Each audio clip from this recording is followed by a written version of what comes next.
అందరికీ నమస్తే అండి. Welcome to Devi food blogs. శ్రావణ మాసం వచ్చేసిందండి. శ్రావణ మాసం వచ్చిందంటేనే మన ఆడవాళ్ళందరికీ పండగ. కొత్త చీరలు, కొత్త వస్తువులు, రకరకాల పిండి వంటలు. వరలక్ష్మీదేవి వ్రతం రోజున మనం ఏ రకాల పిండి వంటలు వండుకోవాలని ఆలోచిస్తున్నారా? చిన్నపిల్లలు కూడా సులువుగా ప్రసాదాలు రెడీ చేసుకునేలా పక్కా కొలతలతో వివరంగా చూపిస్తాను. కంగారు పడకుండా టైం చూసుకుని ఈ వీడియోని పూర్తిగా చూడండి. వరలక్ష్మీదేవికి ఎంతో ఇష్టమైన 6 రకాల పిండి వంటలు రెడీ చేసి చూపిస్తాను. నేను చూపిస్తున్నట్టుగా మీరు రెడీ చేసుకోండి. ముందుగా మనం పూర్ణం బూరెలు రెడీ చేసుకుందాం. వరలక్ష్మీదేవికి ఎంతో ఇష్టమండి ఈ పూర్ణం బూరెలు. 1/2 కేజీ మినపప్పుని రాత్రి అంతా నానబెట్టుకుని తెల్లారిన తర్వాత మెత్తగా రుబ్బుకోవాలి. ఈ మెత్తగా రుబ్బుకున్న మినప్పిండిలో 2 గ్లాసులు వరిపిండి వేసుకోవాలి. చూడండి, ఈ గ్లాసుతో కొలతతోటే నేను బూరెలు చూపిస్తాను మీకు. ఈ పిండి వేసేసుకున్న తర్వాత ఇందులో కొద్దిగా సాల్ట్ వేసుకుని కొంచెం బెల్లం కూడా వేసుకోవాలి. ఈ బెల్లం కూడా వేసేసుకున్న తర్వాత ఈ తోపు రెడీ చేసుకోవాలండి. ముందుగానే పిండి రుబ్బేసుకుని 2 గ్లాసులు వరిపిండి మురుంగా ఆడించుకున్న 2 గ్లాసులు వరిపిండి వేసేసుకుని కొంచెం ఉప్పు, కొంచెం బెల్లం వివరంగా చెప్తున్నాను వినండి. వేసేసుకుని మనకి తోపండి, బూరెల మీద తోపుకి ఇది. ఈ పిండికి సరిపడా నీళ్ళు పోసుకుని ఎక్కడా ఉండలేకుండా మెత్తగా కలుపుకోవాలి. కలిపేసుకుని పక్కన పెట్టుకోవాలి. 1 గంట సేపు నాననివ్వాలి. ఇలా నానటం వల్ల బూరెలు బాగా వస్తాయి. 1 అరగంట సేపు పక్కన పెట్టుకున్నామంటే కొంచెం పిండి పులుస్తుంది. ఈలోపు మనం 1 గ్లాస్ పచ్చెనపప్పును కూడా తీసుకుని నీటిలో పోసుకోవాలి. పప్పు నానబెట్టుకుని అరగంట అయిందండి. నానిందో లేదో చూద్దాం. బాగా నానింది. ఈ నానిన పప్పుని కుక్కర్లో వేసుకోవాలి. వరలక్ష్మీదేవికి ఈ పూర్ణం బూరెలు అంటే చాలా ఇష్టం అండి. ఈ గ్లాస్ పప్పుకి 2 గ్లాసులు నీళ్లు పోసుకోవాలి. బాగా నానిన పప్పే కదండి, 2 గ్లాసులు సరిపోతాయి. మూత పెట్టేసుకుని స్టవ్ పై పెట్టుకోవాలి. 3 విజిల్లు రానివ్వాలండి. 3 విజిల్లు సరిపోతాయి మనకి, నానిన పప్పే కదా. 3 విజిల్లు వచ్చేయండి. ఆవిరి పోయిన తర్వాత చూద్దాం. పప్పు ఉడికిందో లేదో చూద్దాం. చూసారా, నీళ్ళు ఎంత కరెక్ట్గా సరిపోయాయో. 3 విజిల్లు వచ్చేయండి. ఒక పప్పు బద్దం తీసుకుని నలిపి చూసామంటే చూడండి ఎంత మెత్తగా నలిగిపోయిందో. ఇలా నలిగితే మనకు పప్పు ఉడికిపోయినట్టే లెక్కండి. ఈ ఉడికిన పప్పుని ఒక కన్నాల గిన్నెలో వేసుకోవాలి. పప్పులో ఉన్న నీళ్ళన్నీ కిందకి వాడిపోతాయండి. నీళ్ళన్నీ బాగా వాడిపోయిన తర్వాత ఈ పప్పుని మళ్ళీ కుక్కర్ గిన్నెలో వేసుకోవాలి. కుక్కర్ గిన్నెలో వేసేసుకుని ఒక పప్పు తీసుకుని ఈ పప్పు అంతా మెత్తగా గుజ్జులా రెడీ చేసుకోవాలి పూర్ణానికండి. చూడండి, అక్కడక్కడ పప్పు ఉన్నా పర్వాలేదు, ఈ గుత్తుతో మెత్తగా చేసుకోవాలి పూర్ణానికండి. మనం గ్లాస్ పప్పు తీసుకున్నాం కదా, అదే గ్లాస్తో బెల్లం కూడా వేసుకోవాలి. కరెక్ట్గా సరిపోతుంది. 2 స్పూన్లు ఇలాచీ పొడి, ఒక 2 స్పూన్లు నెయ్యి వేసుకోవాలి. చాలా రుచిగా ఉంటుందండి పూర్ణం, అందుకని నెయ్యి కూడా వేసుకున్న తర్వాత మళ్ళీ ఇవన్నీ బాగా కలిపేసుకోవాలి. ఇవన్నీ కలిపి మళ్ళీ స్టవ్ వెలిగించుకుని ఈ కుక్కర్ గిన్నె స్టవ్ పై పెట్టుకోవాలి. బెల్లం అంతా కరిగి మళ్ళీ లూజుగా రెడీ అవుతుందండి ఈ పూర్ణం. నిదానంగా మళ్ళీ ఉడికించుకోవాలి. మంటని సిమ్లో పెట్టుకుని మాడకుండా నిదానంగా మళ్ళీ పాకం వచ్చేలా ఉడికించుకోవాలి. చూసారా, లూజ్ అయింది కదా. మళ్ళీ దగ్గర పడి గట్టిపడే వరకు నిదానంగా ఉడికించుకోవాలి. పూర్ణం దగ్గర పడడానికి టైం పడుతుందండి. నిదానంగా ఉడికించుకోవాలి. చూడండి, పూర్ణం దగ్గర పడిపోయింది. అన్నీ కొలతల ప్రకారం చేశారంటే కరెక్ట్గా వస్తుందండి. చూడండి, పూర్ణం దగ్గర పడిపోయింది కదా. స్టవ్ కట్టేసుకుని ఒక పళ్ళులో ఒక 1/2 గంట సేపు ఆరనివ్వాలి. ఇంకా గట్టి పడిపోతుందండి పూర్ణం. 1/2 గంట ఆరిన తర్వాత చూడండి, మనకి నచ్చిన సైజులో ఉండలు చుట్టుకోవాలి. ఇలాగేనండి మన దగ్గర ఉన్న పూర్ణాన్నంతా నచ్చిన సైజులో ఉండలు చుట్టేసుకుని పక్కన పెట్టుకోవాలి. అమ్మవారికి పెట్టే ప్రసాదానికి పూర్ణం బూరెలు రెడీ చేసుకోవాలి. శనగపప్పు పూర్ణంతో బూరెలు రెడీ చేయాలి. ప్రసాదం బూరెలు అవి చేసుకోకూడదండి. మన దగ్గర ఉన్న పూర్ణం అంతా అయిపోయింది. ఈసారి తోపండి, పిండి నానబెట్టుకున్నాం కదా వరిపిండి కలిపి ఆ తోపులో ఈ పూర్ణ ఉండ వేసుకుని బాగా కాగిన నూనెలో వేసుకోవాలి. చూడండి ఎంత సులువో, ఏళ్ళు సహాయంతో ఆ ఉండక తోపు అంతా అంటించి నిదానంగా వేసుకోవాలి. ఎక్కడ పిలకలు తోకలు రాకుండా గుండ్రంగా వచ్చేస్తాయండి మనం ఇలా కరెక్ట్గా వేసుకోవటం వల్ల. చూసారండి ఎంత సులువుగానో బూరెలు రెడీ అయిపోతున్నాయి. చిన్నపిల్లలు కూడా చేసేసుకోవచ్చండి. చూడండి పక్కా కొలతలతో చేశారంటే చిన్నపిల్లలు కూడా ఎంతో సులువుగా బూరెలు రెడీ చేసుకోవచ్చు. కొద్దిగా కలర్ మారిన తర్వాత రెండో వైపు తిప్పుకోవాలి. చూడండి ఎంత కలర్ఫుల్గా ఉన్నాయో బూరెలు. తోపులో బెల్లం కంపల్సరీగా వేసుకోవాలి. పంచదార వేసుకున్నారంటే కొంచెం తెల్లగా వచ్చేస్తాయండి. బెల్లమే వేసుకోవాలి మనం తోపులోని. బూరెలు చూడండి ఎంత మంచి రంగు వచ్చాయో. చూడండి బూరెలు రెడీ అయిపోయాయి. ఇలా తీసుకున్నవి ఒక స్టైనర్లో వేసుకోవాలి. నూనె అంతా బాగా వాడిపోతాయండి ఇలా వేసుకోవటం వల్ల. చూసారా గ్లాస్ పప్పుకి ఎన్ని బూరెలు రెడీ అయ్యాయో, 50-60 బూరెలు రెడీ అయిపోతాయండి. అమ్మవారికి ఎంతో ఇష్టమైన పూర్ణం బూరెలు రెడీ అయిపోయాయండి. ఈసారి మనం పులిహోర రెడీ చేసుకుందాం. చూడండి 100 గ్రాముల చింతపండు ఉంటుంది ఉట్టులతో సహా. ఈ చింతపండుని కొద్దిగా నీళ్ళు వేసుకుని నానబెట్టుకోవాలి. ఇలా నానబెట్టడం వల్ల మనకి గుజ్జు ఈజీగా వచ్చేస్తుందండి. చింతపండు గుజ్జు అంతా బాగా నానబెట్టుకుని ఓ పావుగంట సేపు పక్కన పెట్టుకోవాలి. చూడండి పావుగంట అయింది. చింతపండు కూడా బాగా నానింది కదండి. ఇది బాగా చింతపండు అంతా గుజ్జులా పిసుక్కుని ఒక స్టైనర్లో వేసుకోవాలి. ఇలా వేసుకోవటం వల్ల మనకి ఉట్లు కానీ పెంకులు కానీ ఏమీ రావండి. చూడండి వడకెట్టుకోవటం వల్ల పెంకులు ఉట్లు అన్నీ ఈ స్టైనర్లో ఉండిపోతాయి. ఇలా వడకెట్టుకోవాలి. వడకెట్టుకోకపోతే మనం పులిహోర చేసుకునేటప్పుడు పులిహోరలో పెంకుల్లా ఉండిపోతాయండి. అందుకనే ఇలా స్టైనర్లో వడకెట్టుకోవాలి. ఎక్కువ నీళ్ళు పోసుకోకూడదండి. తక్కువ పోసుకుని గుజ్జులాగే మనం చింతపండు పులుపు అంతా వచ్చేలా పిసుక్కోవాలి. మనం నీళ్ళు ఎక్కువ వేసామంటే ఉడకబెట్టేటప్పుడు టైం ఎక్కువ పట్టేస్తుంది. అందుకని మనం తక్కువ నీళ్ళు వేసే గుజ్జులా రెడీ చేసుకోవాలి. మనం పులిహోర చేసుకునేటప్పుడు చింతపండు అండి కరెక్ట్గా వేసుకోవాలి. పిప్పి పెంకులు లాంటివి అన్నీ ఈ స్టైనర్లో ఉండిపోతాయండి. ఇప్పుడు స్టవ్ వెలిగించుకుని మనం రెడీ చేసి పెట్టుకున్న చింతపండు పులుసు పెట్టుకోవాలి. ఈ చింతపండు పులుసులో 1 స్పూన్ పసుపు వేసుకోవాలి. రుచికి సరిపడా సాల్ట్ వేసుకోవాలి. కొంచెం బెల్లం. ఈ 3 వేసుకుని ఈ చింతపండు పులుసుని బాగా ఉడికించుకోవాలి. దగ్గర పడే వరకు ఉడికించుకోవాలండి. ఈ 100 గ్రాముల చింతపండు 1/2 కేజీ బియ్యానికి కొలతండి. 1/2 కేజీ బియ్యం అంటే తవుడు బియ్యం. మా విలేజ్లో అయితే తవ్వ అంటాం. మీరైతే కేజీ లెక్కన చూస్తారు కదా. కేజీ లెక్కన చూసుకుంటే 1/2 కేజీ, తవ్వల లెక్కన చూసుకుంటే ఒక తవుడు బియ్యానికండి ఈ చింతపండు గుజ్జు. 100 గ్రాముల చింతపండుని గుజ్జులా రెడీ చేసుకున్నాం. దాన్ని పక్కన పెట్టేసుకుని ఈసారి ఆవబెట్టుకున్న పులిహోర కదా మనం రెడీ చేసుకున్నది. కొంచెం అల్లం, 1 స్పూను ఆవాలు మెత్తగా పేస్ట్ పట్టుకోవాలండి. చూడండి పేస్ట్లా పెట్టాను కదా. ఈ పట్టిన పేస్ట్ని పక్కన పెట్టుకుని ఈసారి ఒక పళ్ళుని తీసుకుని అన్నాన్ని ఉడికించుకున్నానండి. అన్నీ మీకు చూపిస్తే వీడియో ఎక్కువైపోద్ది కదా.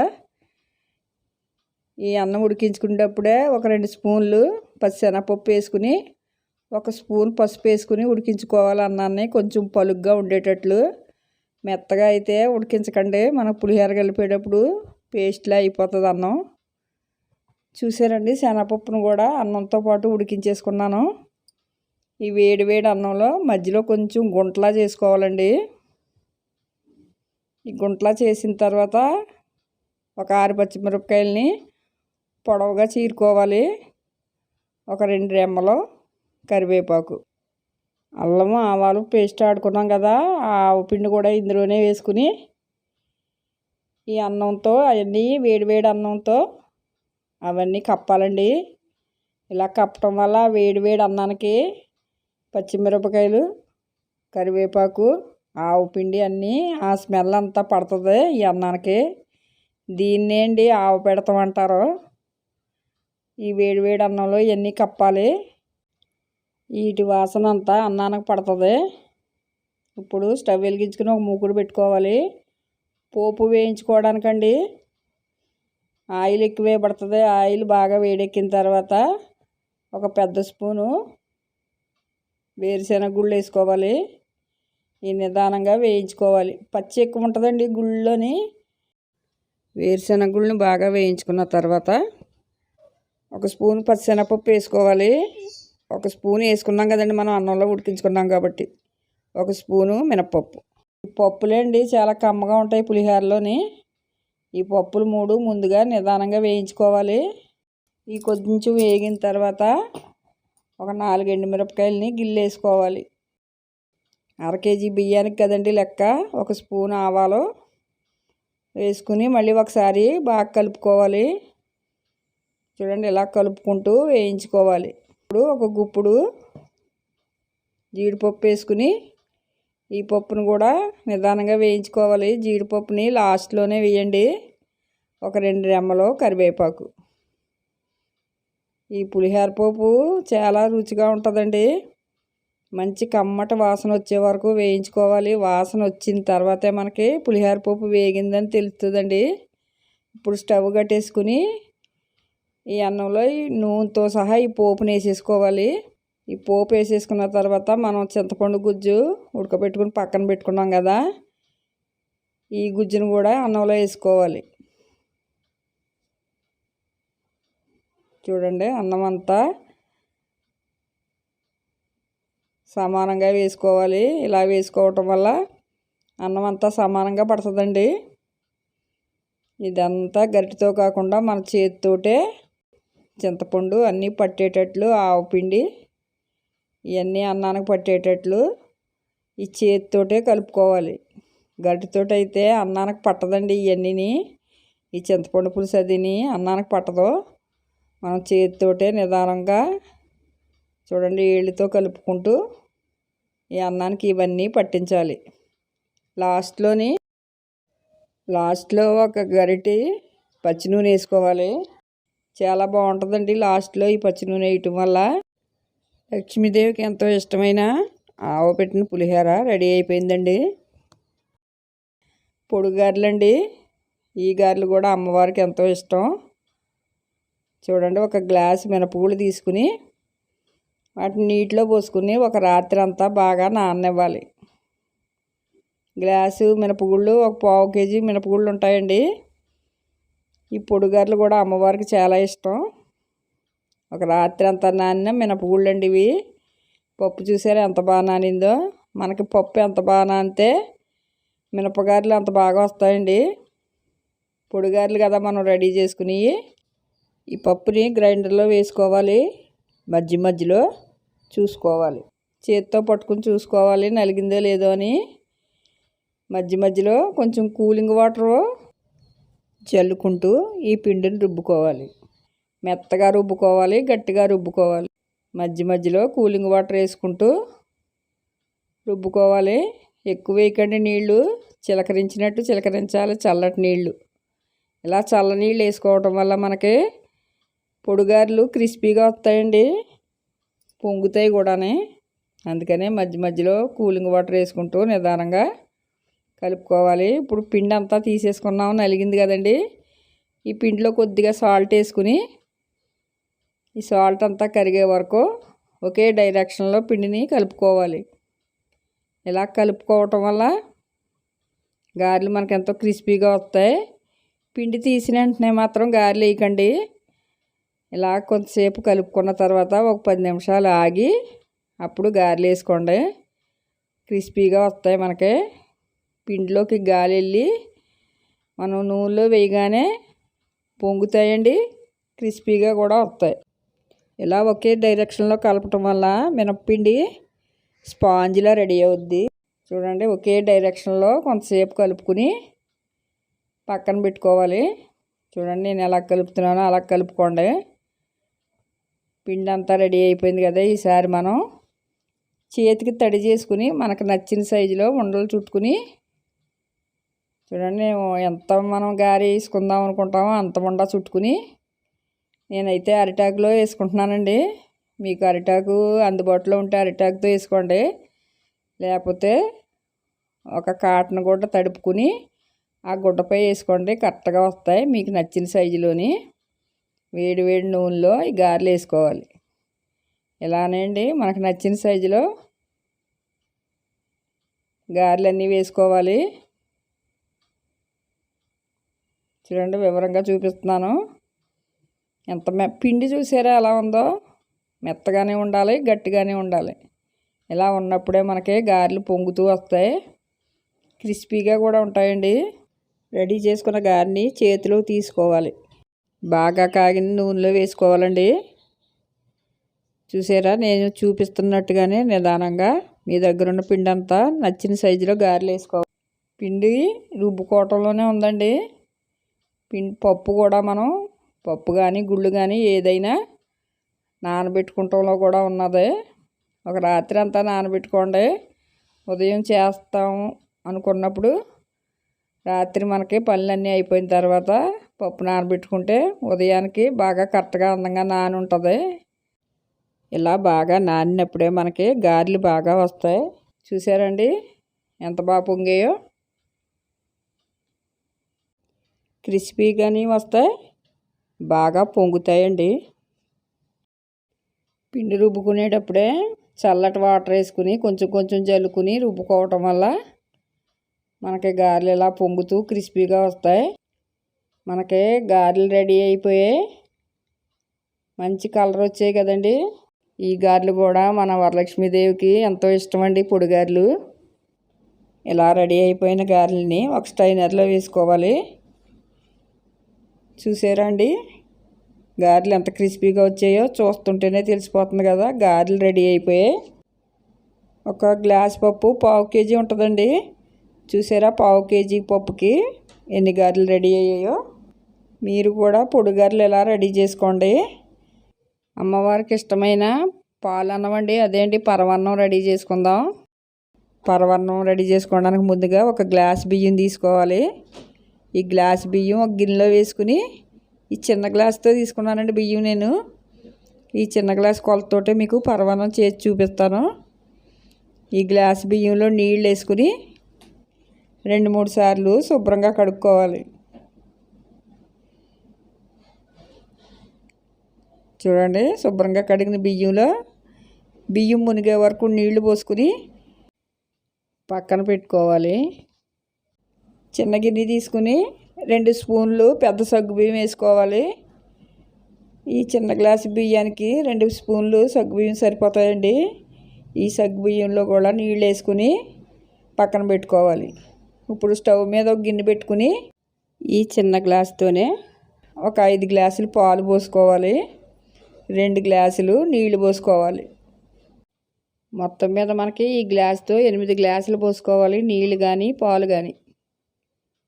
నేను 5 గ్లాసులు పాలు 2 గ్లాసులు నీళ్లు పోసుకుని మరిగించుకుంటున్నాను. 1 గ్లాసు పక్కన పెట్టుకున్నాను, లాస్ట్ని పోసుకుందాం పాలు. మీకు ఎక్కువ ఉంటే పాలు నీళ్లు సమానంగా పోసుకోండి. చూడండి ఇప్పుడు పాలు పొంగుతున్నాయి కదా, ఇలాంటప్పుడే మనం నానబెట్టుకున్న బియ్యాన్ని వేసేసుకుని ఈ సగ్గు బియ్యం కూడా ఇప్పుడే వేసుకోవాలి. చూడండి బాగా నానే కదా, 1/2 గంట సేపు బాగా నానబెట్టుకున్న బియ్యం అయితే తొందరగా పరమాన్నం రెడీ అయిపోతుంది. ఈ నానిన బియ్యాన్ని సగ్గు బియ్యాన్ని వేసుకుని నిదానంగా ఉడికించుకోవాలి. కలుపుతూ ఉండాలండి, లేకపోతే బియ్యం సగ్గు బియ్యం ఉండగట్టేస్తాయి. ఉడికే వరకు కలుపుతూనే ఉండాలి. ఒక 10 నిమిషాలు టైం పడుతుందండి మనకి ఈ బియ్యం ఉడకడానికి. నిదానంగా ఉడికించుకోవాలి. చూడండి ఉడకబట్టే కదా, మనం మధ్య మధ్యలో కలుపుకోవాలి.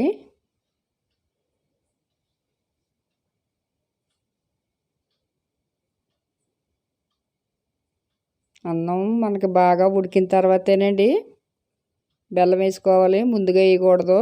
ఒక మెతుకు తీసుకుని మెత్తగా ఉడికిందో లేదో చూడాలి.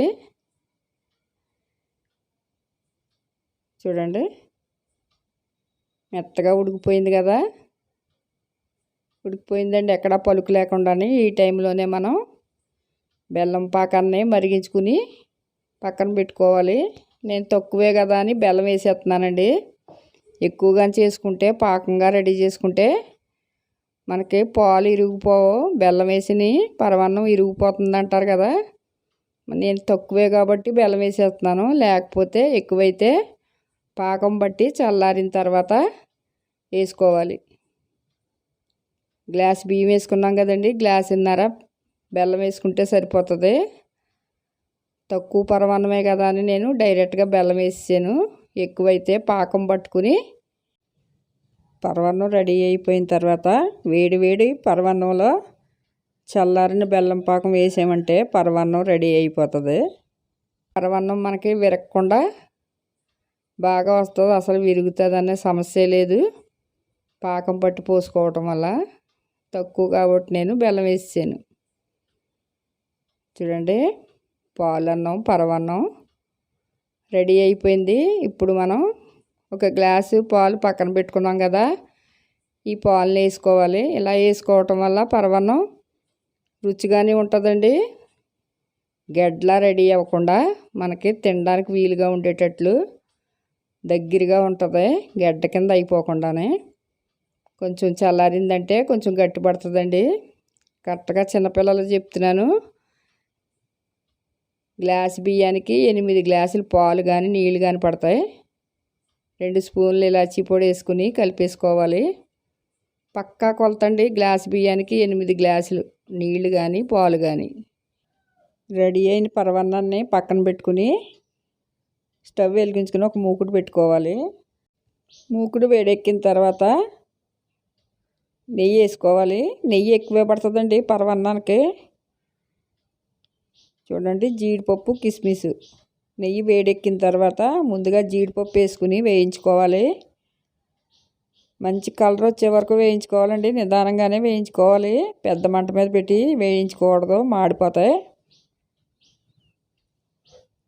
వేగిన జీడిపప్పులో కొద్దిగా కిస్మిస్ వేసుకోవాలి. కిస్మిస్ ఎక్కువ వేయకండి, పరమాన్నం పులుపు వచ్చేస్తుంది. ఇప్పుడు మనం రెడీ అయిన పరమాన్నంలో ఈ వేయించి పెట్టుకున్న నేతితో సహా వేసేసుకోవాలండి జీడిపప్పుని, కిస్మిస్. అమ్మవారికి ఎంతో ఇష్టమైన పాలతో చేసిన పరమాన్నం రెడీ అయిపోయిందండి. ఇప్పుడు అమ్మవారికి ఇష్టమైన కేసరి రెడీ చేసుకుంటున్నాం. స్టవ్ వెలిగించుకుని ఒక మూకుడు పెట్టి అందులో 2 స్పూన్లు నెయ్యి వేసుకోవాలి. నెయ్యి కరిగేలోపు జీడిపప్పు కిస్మిస్ తీసుకోవాలి. నెయ్యి కరిగిన తర్వాత జీడిపప్పు వేసి నిదానంగా వేయించుకోవాలి.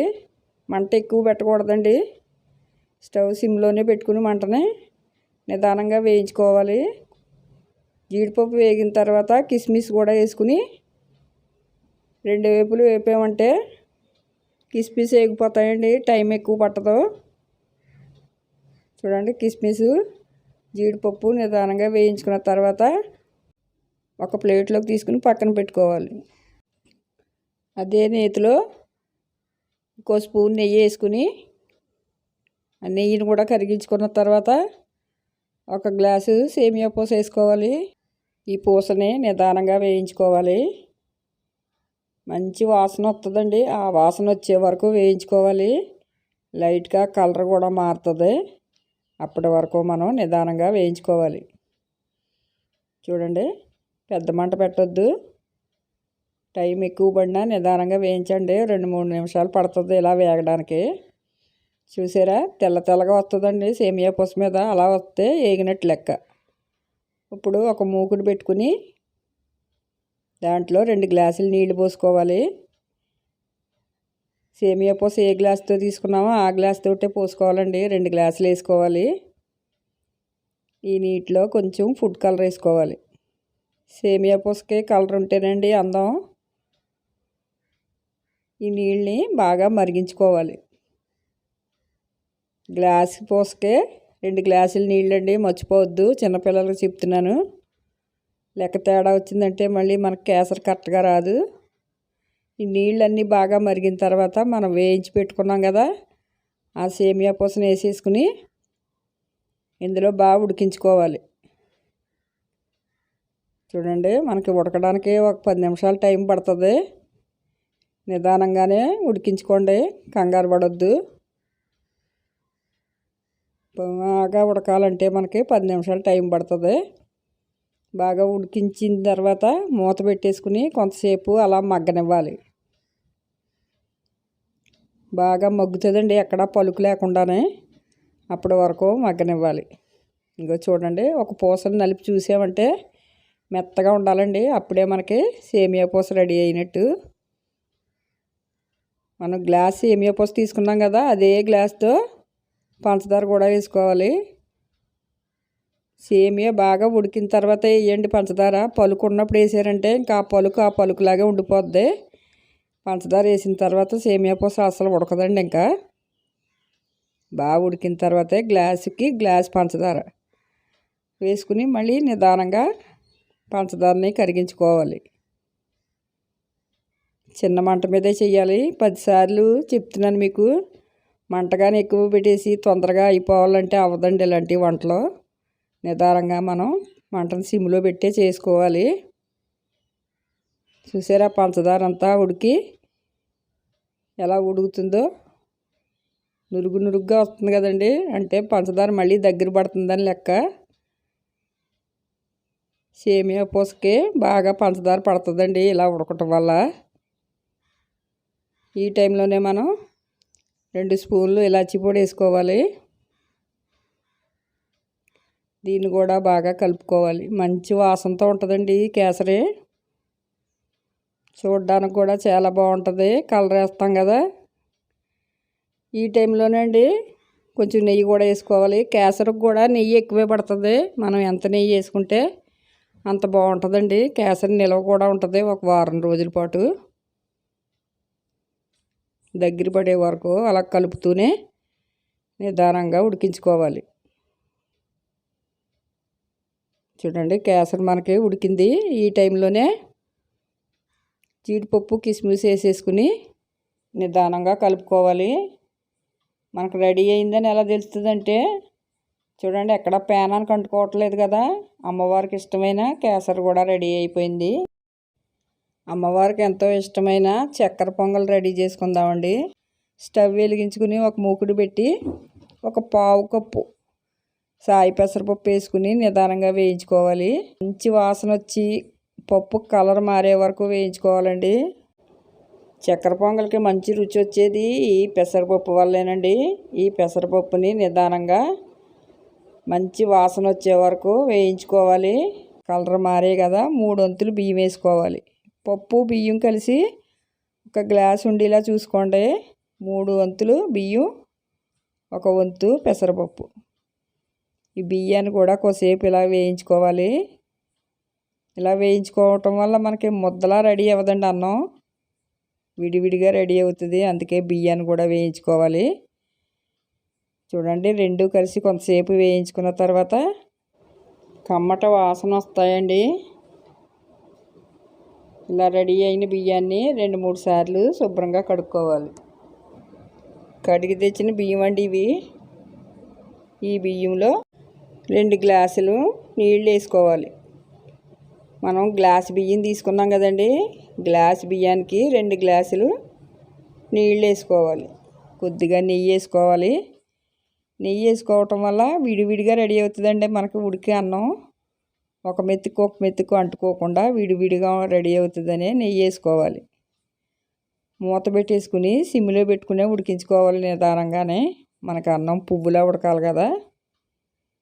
మంట ఎక్కువ పెట్టేసామంటే మనకు బాగా ఉడకదండి, అన్నం మగ్గదు. సిమ్లో పెట్టుకునే ఉడికించుకోవాలి. తక్కువే కదండి బియ్యం. ఈసారి మనం నీళ్ళన్నీ అయిపోయాయి కదా, ఉడికిందే లేదో చూసుకుందాం. చిన్న పలుకు ఉండాలి, బాగా మెత్తగా రెడీ అవ్వకూడదు. ఇలా ఉడికించుకోవాలి మనం. మంట సిమ్లోనే పెట్టి మగ్గించండి. గ్లాసు బియ్యానికి 2 గ్లాసులు నీళ్ళు వేసుకుని 3 వంతులు బియ్యం, 1 వంతు పెసరపప్పు అన్నీ కలిపి గ్లాసు ఉండేటట్లు చూసుకోండి. ఈ చక్కెర పొంగలి అమ్మవారికి చాలా ఇష్టం. చూడండి, 3/4 గ్లాసు పంచదార వేసుకోవాలి. ఆ గ్లాస్తో బియ్యం వేసుకున్నాం కదా, ఈ గ్లాస్ తోటే 3/4 గ్లాసు పంచదార వేసుకోవాలి. 1/2 గ్లాసు బెల్లం వేసుకోవాలి. పంచదార ఎక్కువ ఉండాలండి, చక్కెర పొంగల్ కదా మనం రెడీ చేసుకున్నది. మొత్తం మీద మనకి గ్లాసున్నర వేసుకోవాలి గ్లాసు బియ్యానికి. అందుకని నేను 3 వంతులు పంచదార వేసుకుని 2 వంతులు బెల్లం వేసుకున్నాను. మళ్ళీ బెల్లం పంచదార కరిగి మళ్ళీ లూజ్గా రెడీ అవుతుందండి. మళ్ళీ అన్నీ పట్టు వచ్చే వరకు నిదానంగా ఉడికించుకోవాలి. అన్నంలో ఉన్న చెమ్మే సరిపోతుందండి, నీళ్ళు అయిపోకూడదు. అన్నంతో ఉన్న చెమ్మే సరిపోయి ఆ చెమ్మతోటే బెల్లం పంచదార కూడా మళ్ళీ దగ్గర పడుతుంది. ఇందులో కూడా ఇలాచీ పొడి వేసుకోవాలి 1 స్పూను, 2 స్పూన్లు నెయ్యి వేసుకోవాలి. నెయ్యి చక్కెర పొంగల్కి ఎక్కువే పడుతుందండి, మీరు ఎంత వేసుకుంటే అంత బాగుంటుంది. ఎన్ని రోజులైనా నిల్వ కూడా ఉంటుందండి. చక్కెర పొంగలి నేతితో ఉడికించుకుంటాం కదా, ఫ్రిడ్జ్లో పెట్టుకున్నామంటే 4-5 రోజులు తినొచ్చండి చక్కెర పొంగల్ని. చూడండి చక్కెర పొంగల్ కూడా దగ్గర పడిపోయింది.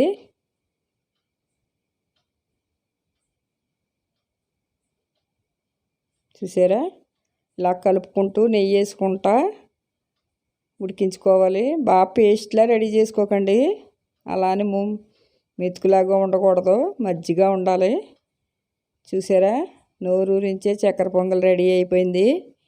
ఈ చక్కెర పొంగల్ కూడా అమ్మవారికి చాలా ఇష్టమైన ప్రసాదం అండి ఇది. ఇలా రెడీ అయిపోయిన చక్కెర పొంగల్ని పక్కన పెట్టుకుని ఇప్పుడు మళ్ళీ స్టవ్ పై వేరే మూకుడు పెట్టుకోవాలి. ఈ మూకుట్లో నెయ్యి ఎక్కువ వేసుకోవాలి. చక్కెర పొంగల్కి నెయ్యి ఎక్కువ పడుతుందండి. 1 గ్లాసు బియ్యం తీసుకున్నాం కదా మనం, ఇప్పుడు ఒక చిన్న కొబ్బరి చెప్పు సరిపోతుందండి. దాన్ని చిన్న చిన్న ముక్కలుగా కట్ చేసుకోవాలి. చక్కెర పొంగల్లో కంపల్సరిగా కొబ్బరి వేసుకోవాలి. మీ దగ్గర ఎండు కొబ్బరి ఉంటే ఎండు కొబ్బరి వేసుకోండి, లేకపోతే పచ్చి కొబ్బరి వేసుకోండి. చిన్న ముక్కగా కట్ చేసుకోవాలి. కొబ్బరికాయ ముక్కలు ఎన్ని ఉన్నా రుచిగానే ఉంటుంది. ఈ కొబ్బరికాయ ముక్కల్ని నేతిలో వేయించుకోవాలి. చాలా రుచిగా ఉంటుందండి చక్కెర పొంగల్లో కొబ్బరికాయ ముక్కలు. మనం ఎక్కువ వేసుకున్నా తప్పులేదు. 1 చిన్న గ్లాసు బియ్యానికి 1 కొబ్బరి చెప్పు సరిపోద్ది, చిన్న చెప్ప. చిన్న చిన్న ముక్కలు కట్ చేసుకుని నిదానంగా కలర్ మారే వరకు వేయించుకోవాలి. చూడండి కలర్ మారే కదా, ఇప్పుడు మనం జీడిపప్పు వేసుకోవాలి. ఈ జీడిపప్పును కూడా ఈ నేతిలో బాగా వేయించుకోవాలి. లాస్ట్లో కిస్మిస్, అవి వేడికే పొంగిపోతాయండి, ఎప్పుడు లాస్ట్లోనే వేసుకోవాలి. ఇవన్నీ బాగా వేయించుకున్న తర్వాత ఈ నేతితో సహా వేసుకోవాలి. ఈ చక్కెర పొంగల్లో వేసేసుకోవాలి. మంచి వాసనతో గుళ్ళో చేసే ప్రసాదంలా ఉంది కదండి. చూడండి చక్కెర పొంగలి రెడీ అయిపోయింది. ఈ చక్కెర పొంగల్ నిండా నెయ్యి వేసుకోవాలండి. మెయిన్ ఎంత నెయ్యి ఉంటే అంత బాగుంటుంది చక్కెర పొంగలి. చూసారండి ఎంత బాగా వచ్చిందో, పక్కా కొలతలండి. గ్లాసు బియ్యానికి 2 గ్లాసుల నీళ్ళు, గ్లాసున్నర బెల్లం పంచదార కలిపి. చూడండి ఎంత కరెక్ట్గా ఉడికిందో. నెయ్యి ఎక్కువ వేసుకుని ఈ వరలక్ష్మి వ్రతానికి చక్కెర పొంగల్ని ఇలా రెడీ చేయండి. అమ్మవారికి ఎంతో ఇష్టమైన 6 రకాల ప్రసాదాలు రెడీ అయిపోయాయి. తప్పకుండా నేను ఎంతో కష్టపడి చేశానండి ఈ ప్రసాదాలన్నీ. తప్పకుండా నా వీడియోలు చూసి మీరు ఈ వరలక్ష్మి వ్రతానికి 6 రకాల అమ్మవారికి ఇష్టమైన ప్రసాదాలు రెడీ చేసుకుని వరలక్ష్మి వ్రతం చేసుకోండి. నేను చెప్పిన కొలతలతో రెడీ చేసుకోండి. ఎంతో రుచికరమైన 6 రకాల ప్రసాదాలు రెడీ అయిపోయాయి కదా. ఈ వీడియో కనుక మీకు నచ్చినట్లయితే లైక్ చేయండి, షేర్ చేయండి, సబ్స్క్రైబ్ చేయండి.